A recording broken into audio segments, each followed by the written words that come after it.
Friends, welcome to Srishti's kitchen. ಇವತ್ತಿನ ನಮ್ಮ ರೆಸಿಪಿಯಲ್ಲಿ ಮಕ್ಕಳ ಆರೋಗ್ಯಕ್ಕೆ ತುಂಬ ಉಪಯುಕ್ತಕರವಾದ ಕ್ಯಾರೆಟ್ ಖೀರ್ ಹೇಗೆ ಮಾಡೋದಂತ ತೋರಿಸ್ತಾ ಇದ್ದೀನಿ.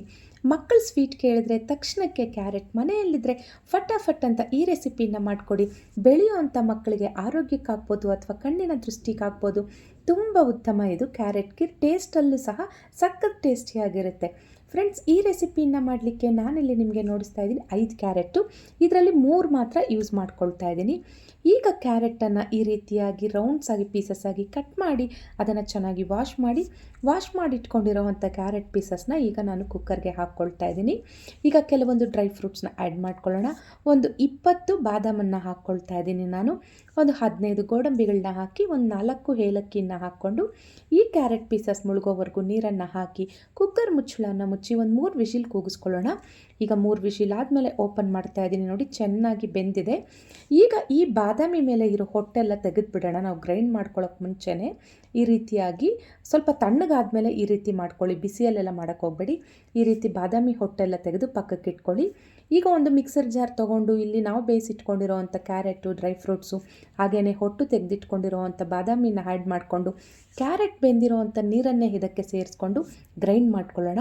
ಇದನ್ನು ತುಂಬ ಚೆನ್ನಾಗಿ ಸಾಫ್ಟಾಗಿ ಗ್ರೈಂಡ್ ಮಾಡ್ಕೊಳ್ಳೋಣ. ಈ ರೀತಿಯಾಗಿ ಪೇಸ್ಟ್ ಮಾಡಿಟ್ಕೊಳ್ಳಿ. ಈಗ ಈ ರೆಸಿಪಿ ಮಾಡಲಿಕ್ಕೆ ಇಲ್ಲಿ ಒಂದು ಅರ್ಧ ಲೀಟ್ರಷ್ಟು ಹಾಲು ಬೇಕು.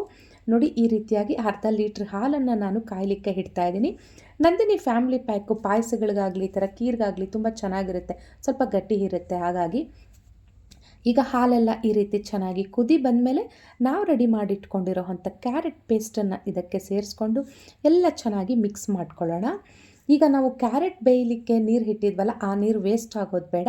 ನೋಡಿ, ಈ ನೀರನ್ನು ಮಿಕ್ಸಿ ಜಾರ್ಗೆ ಸೇರಿಸ್ಕೊಂಡು ಮಿಕ್ಸಿಯಲ್ಲಿ ಇನ್ನೂ ಪೇಸ್ಟೆಲ್ಲ ಇರುತ್ತಲ್ಲ ಅದನ್ನೆಲ್ಲ ಸ್ವಲ್ಪ ಚೆನ್ನಾಗಿ ತೊಳೆದು ಇದಕ್ಕೆ ಹಾಕ್ಕೊಳ್ಳಿ.